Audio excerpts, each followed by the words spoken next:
Meanwhile, in camp... Still awake, huh?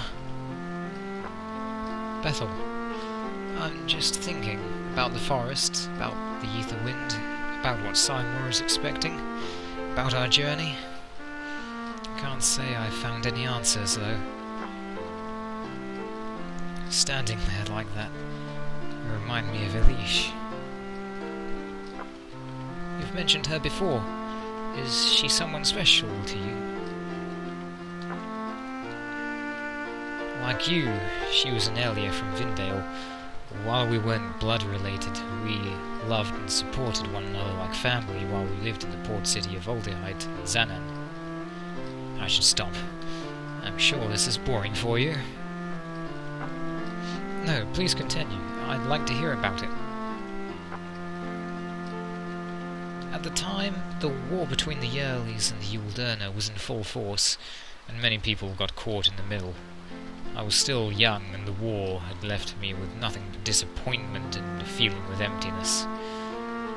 All I cared about was getting away from my hometown, so I slipped aboard a ship carrying war orphans to Aldehite. It was there, in Aldehite, that I met Elishe. They looked at her with nothing but contempt.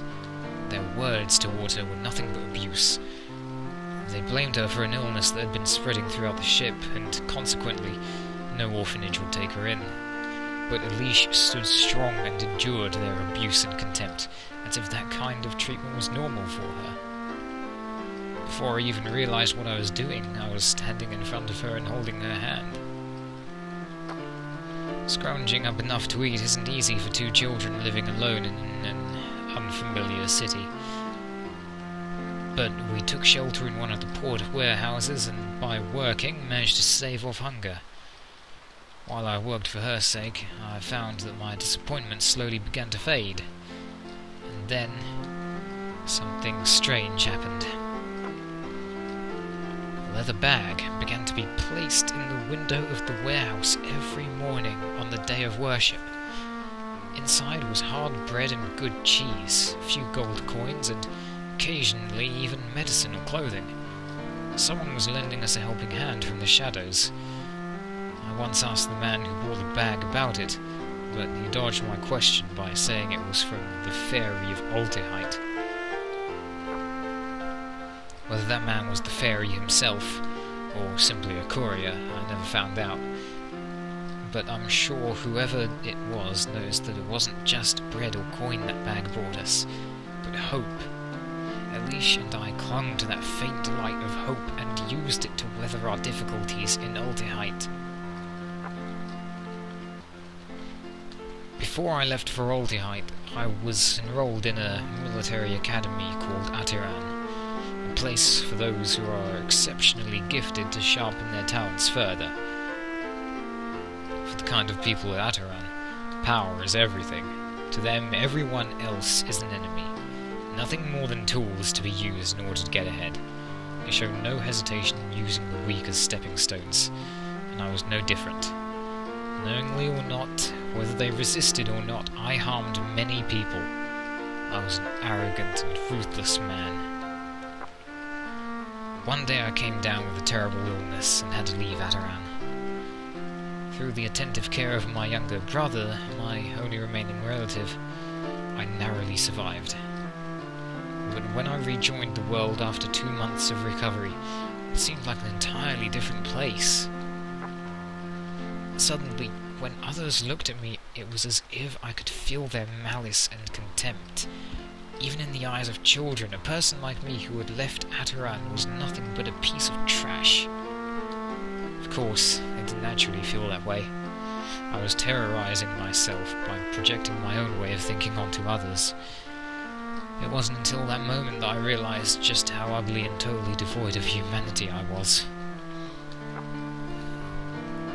I tried to change myself, but regardless of any efforts I made to find inner peace, even when I otherwise kept myself engaged, the part of me that had been trained in Atiran sneered at how pathetic I was, tempting me to return.